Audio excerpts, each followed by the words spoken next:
Toriel blocks the way. Both Will and Logan didn't know how to react to their current situation. They had to fight the one who saved their lives from a killer flower and cared for them afterwards. This shock caused Toriel to attack first. She summoned multiple small flames and sent them flying towards the two humans. Both dodged a fair amount of fireballs, but Logan couldn't dodge all of them and was hit in the arm, sending his HP to 16 out of 20. Will went over to help him and knocked the fireballs out of the way with his stick to protect them. Ugh, thanks, Logan said, getting up, rubbing his wound. No problem, we just need to get through this, Will said, looking back at him. Your stick's on fire, Logan said, pointing at Will's weapon. When Will looks back to his weapon in his hand, he sees that the end of it is indeed on fire. Holy sh! Will was cut off by Logan before he could even finish. Thank Asgore for that. Look out! Logan tackles him to the ground to help avoid more incoming fireballs. After dousing the flame, Will tried to talk to Toriel, but couldn't think of anything to say. She kept sending flames from both sides. He just decided not to do anything at all, and just tried to avoid the attacks. Logan did the same, doing his best to avoid the fire attacks. After some time, Toriel finally spoke. What are you proving this way? She still had a serious look on her face. Fight me or leave. She sent out more fireballs towards the two humans, but when they came close, they moved out of the way themselves. Will and Logan didn't even move. They continued to spare Toriel, and she spoke again. I know you want to go home, but please, go upstairs, now. Will and Logan prepared for another attack, but it never came. It was then Will realized she had stopped attacking for a while now. I promise I will take good care of you here, both of you. The serious look fell from her face, and returned the kind face they both knew. I know we do not have much, but we can have a good life here. Will stepped forward slightly, being careful in case of a surprise attack. She looked at him and continued to speak. Why are you making this so difficult?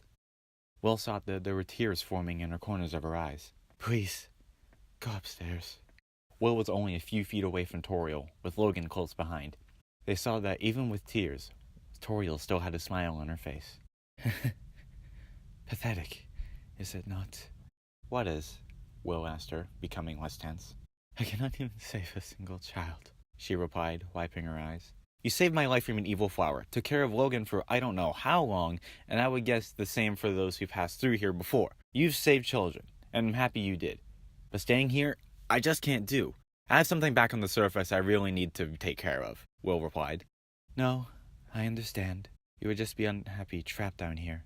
The ruins are very small once you get used to them. Yeah, that's kind of true, Logan added. It would not be right for you to grow up in a place like this, Toriel continued.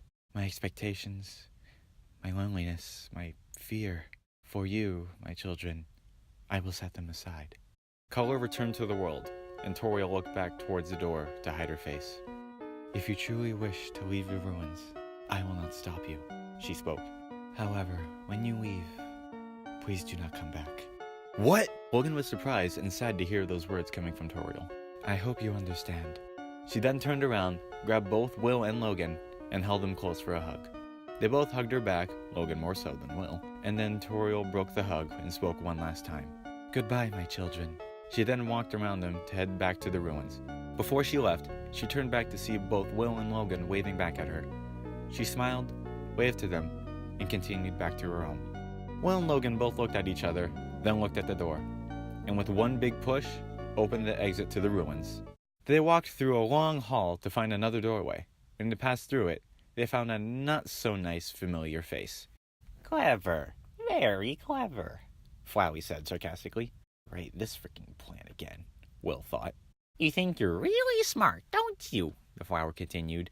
In this world, it's kill or be killed. Clearly it ain't, because no one died my entire time in the ruins, Will thought again.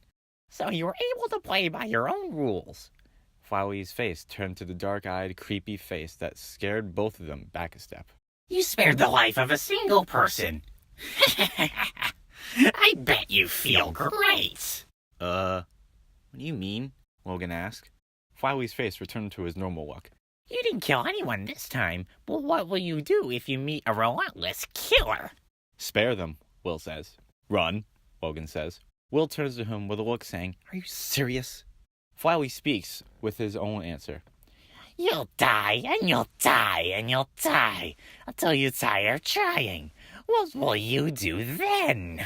Flowey's face returned to the creepy face. Will you kill out of frustration? Or will you give up entirely on this world and let me inherit the power to control it? Excuse me, what? Will shouted.